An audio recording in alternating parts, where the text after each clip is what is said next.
আসসালামু আলাইকুম সুপ্রিয় শিক্ষার্থীরা, কেমন আছো? আশা করি ভালো আছো। আমি আব্দুল মালিক স্যার তোমাদেরকে সৃষ্টি সেন্ট্রাল স্কুল অ্যান্ড কলেজ টাঙ্গাইলের পক্ষ থেকে আজকের ভিডিও ক্লাসে স্বাগত জানাচ্ছি। বিগত ক্লাসগুলোতে আমি তোমাদের ট্রান্সফরমেশন সেন্টেন্সের অ্যাফার্মেটিভ টু নেগেটিভ নিয়ে আলোচনা করেছিলাম। আজকে তোমাদের সাথে আলোচনা করব অ্যাসার্টিভ টু ইন্টারোগেটিভ। তাহলে আমরা কথা না বলে মূল ক্লাসে চলে যাচ্ছি। এখন অ্যাসার্টিভ টু ইন্টারোগেটিভ সেন্টেন্সকে অ্যাসার্টিভ সেন্টেন্স যখন তুমি ইন্টারোগেটিভ করবে উইদাউট চেঞ্জিং মিনিং, তখন তোমাকে প্রথম ইন্টারোগেটিভ সেন্টেন্সের গঠনটা খুব ভালো করে জানতে হবে। তাহলে আমরা ইন্টারোগেটিভ সেন্টেন্সের গঠনটাকে লিখি। Interrogative sentence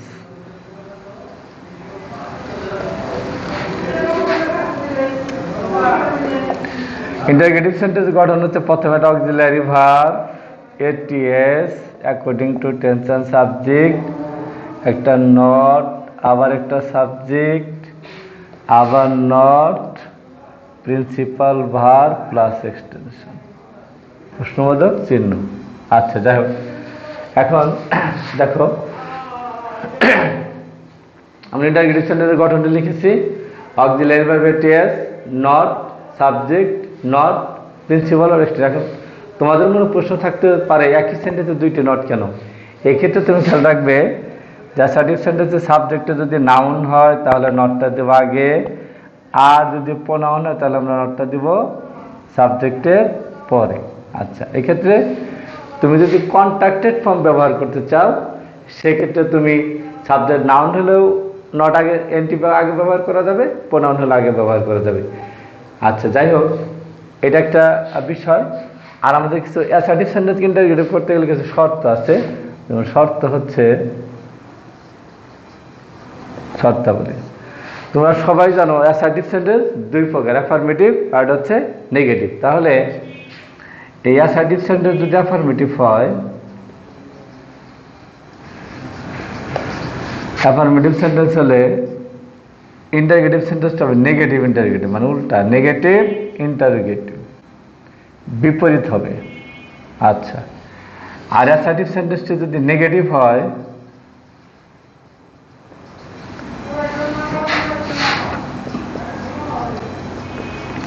affirmative interrogative.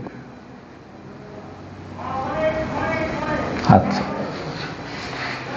তাহলে আমরা শিখলাম যে অ্যাসার্টিভ সেন্টেন্স যদি অ্যাফার্মেটিভ হয় তাহলে বাক্যটা হবে নেগেটিভ ইন্টারোগেটিভ, এবং অ্যাসার্টিভ সেন্টেন্সটা যদি নেগেটিভ হয় তাহলে বাক্যটা হবে অ্যাফার্মেটিভ ইন্টারোগেটিভ। আর এটা একটা এক্সাম্পল দেখো আগে।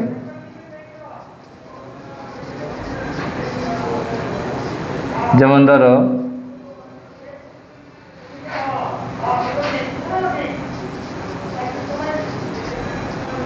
Helen has got a pen. দেখো, Helen has got a pen, এই সেন্টেন্সটা আমরা ইন্টারোগেটিভ করি।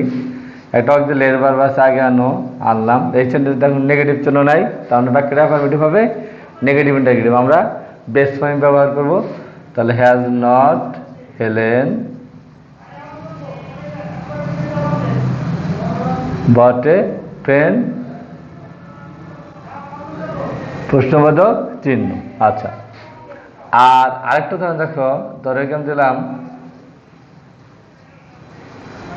He does not know me.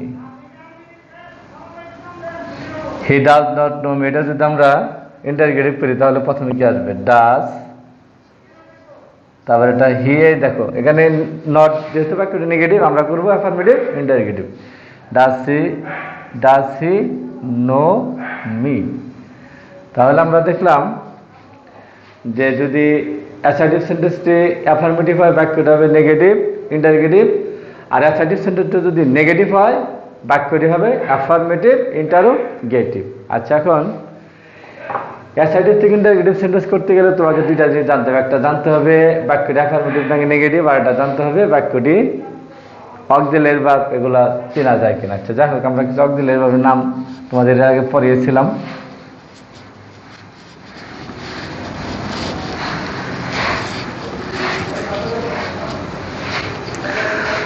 তোমাদের এর আগে কোনো ক্লাসে তোমাদের আমি যখন ভার্ব পড়িয়েছিলাম তখন সেই ভার্বের ক্লাসে তোমাদের প্রিন্সিপাল ভার্ব অক্সিলারি ভার্ব পয়েন্টের সময় আমি বেশ তোমাদের প্রায় 30টা অক্সিলারি ভার্ব লিখে দিয়েছিলাম, যেমন am, is, are, was, were, do, does, did, have, has, had, shall, should, will, would, can, could, may, might, must, ought to, used to, need, dare, had better, would rather, would sooner, be to, এই 30টা auxiliary verb.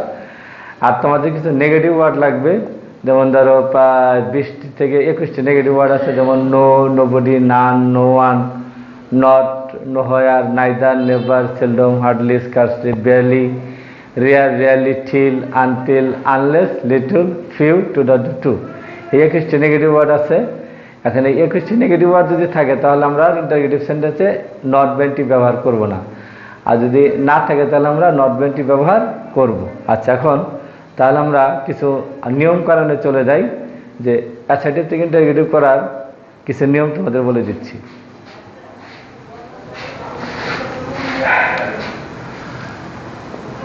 এখানে আমি নোটটা একটু লিখে দেই। সাম auxiliaries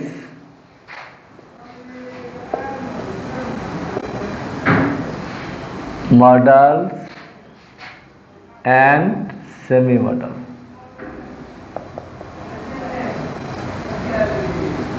এখানে প্রায় সংখ্যা আছে 30টি। তোমাদের এই অক্সিলারি ভার্ব, মডাল বা সেমি ভার্বগুলো তোমাদের মুখস্থ করতে হবে। আমি একটু সংক্ষেপে লিখে দিই তোমাদের। এম, ইজ, আর থেকে শুরু করে বি গোয়িং, তোমাদের সবার খাতায় লেখা আছে ইনশাআল্লাহ, বি গোয়িং টু, ইটিসি। আচ্ছা, যাই হোক, আর কিছু নেগেটিভ ওয়ার্ড আছে, এগুলো তোমাদের জানতেই হবে। Note to some negative words.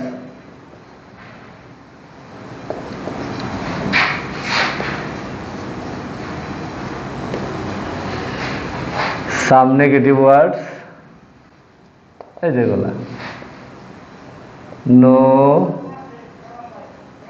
Nobody, none, no one থেকে শুরু করে ফিউ,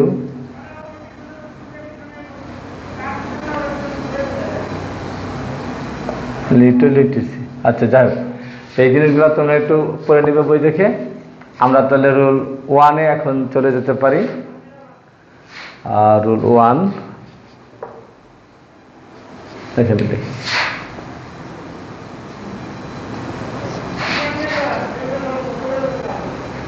আচ্ছা, রুল 1 হচ্ছে অ্যাসার্টিভ সেন্টেন্সে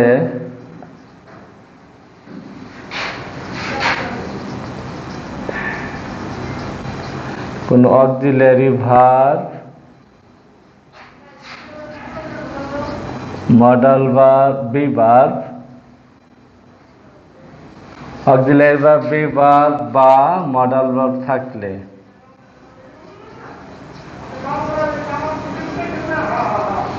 তাহলে অ্যাসার্টিভ সেন্টেন্সে কোন অক্সিলারি ভার্ব, বি ভার্ব বা মডাল ভার্ব থাকলে ইন্টারগেটিভ সেন্টেন্সে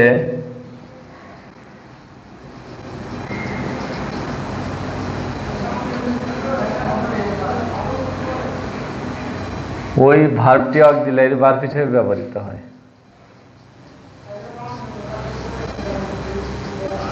ওই ভার্বটি অক্সিলারি ভার্ব হিসেবে ব্যবহৃত হয়।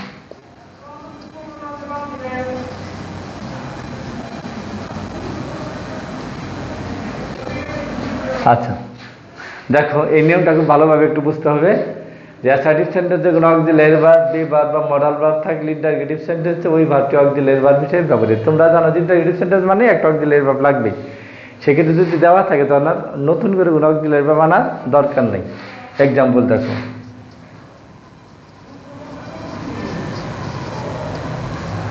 এক্সাম্পল হলো, যেমন ধরো ওইটাই উদাহরণ দিই আমরা।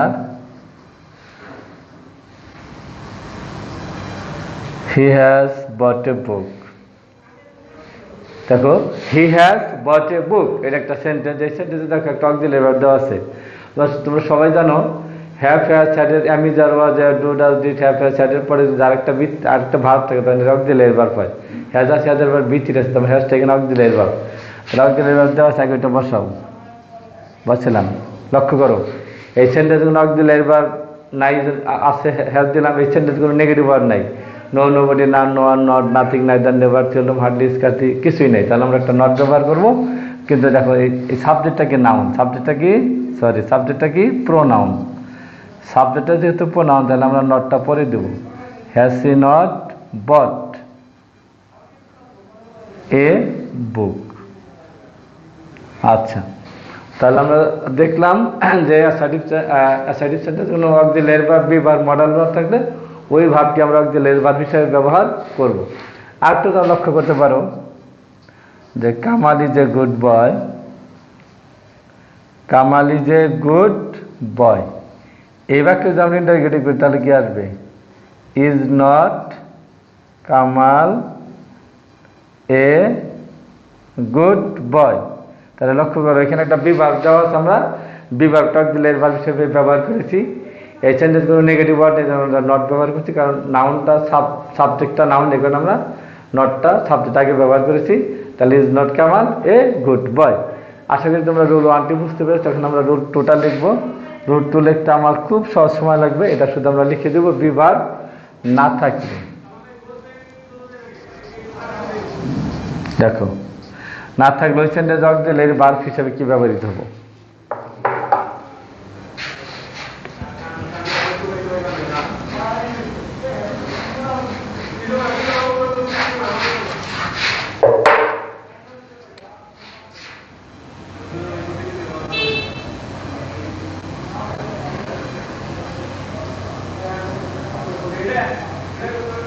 ইন্টারগেটিভ সেন্টেন্স অক্সিলারি ভার্ব হিসেবে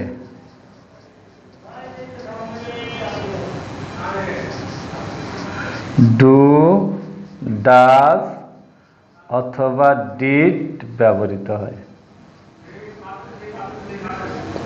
আচ্ছা, এটা এক্সাম্পল দেবো। তাহলে আমরা কি শিখলাম rule 2-তে?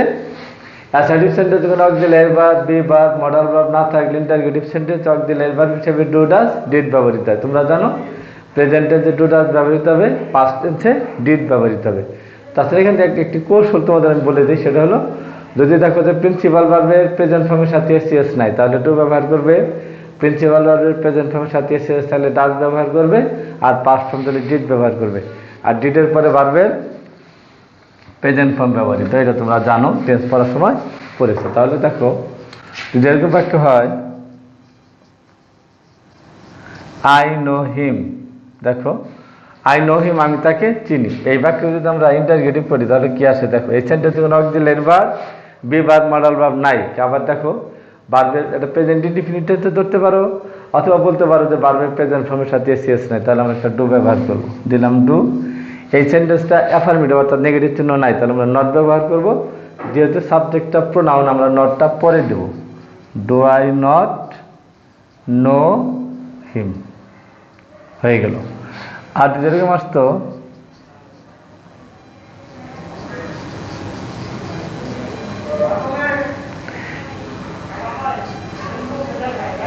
he went to Dhaka, he went to Dhaka, এটা যদি আমরা লিখি তাহলে দেখো ইন্টারগেটিভ সেন্টেন্স। এখানে কোনো auxiliary verb, be verb, modal verb নেই।